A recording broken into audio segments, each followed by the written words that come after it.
आज सुनिए भवभूति मिश्र जी की लिखी हुई लघु कथा बची खुची संपत्ति।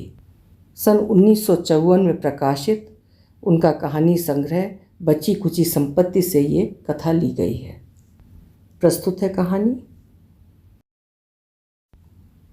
अनंत सौंदर्य और अखंड रूप माधुरी लेकर भी तुम भीख मांगने चली हो सुंदरी, कहते हुए धनी युवा की सतृष्ण आंखें उसके मुखमंडल पर जम गईं। वो मुस्कुराने लगा और साथ ही साथ विचित्र भाव भंगिमा भी दिखलाने लगा।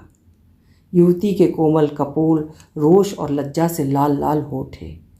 उसकी आंखें पैरों के नीचे भूमि में छिपे किसी सत्य के अन्वेषण में लग गई। युवक ने पूछा, भीख मांगने में क्या मिलेगा? पैसा, 2 पैसे या 4 पैसे, इतना ही ना? क्या तुम इतने से ही अपने पति को टीबी से मुक्त कर लोगी? याद रखो, ये राजरोग है और इसकी चिकित्सा के लिए चाहिए रुपया, काफ़ी रुपए। हाँ, तो फिर मैं क्या करूं बाबूजी? दबे स्वर में युवती ने पूछा।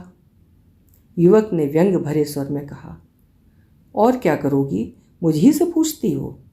ये सरस अधर, सुरीला कंठस्वर, कोमल बाँह किस दिन ये काम देंगे?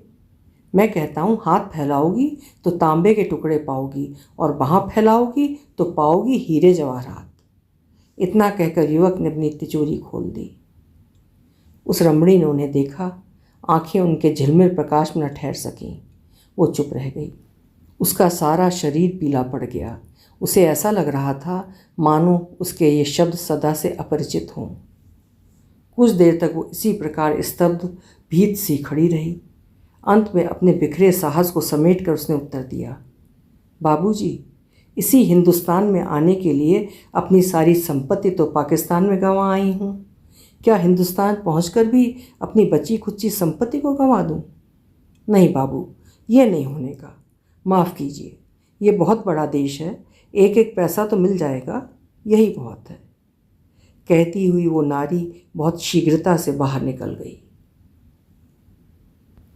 अभी आपने सुनी भवभूति मिश्र जी की लिखी हुई लघु कथा बची खुची संपत्ति।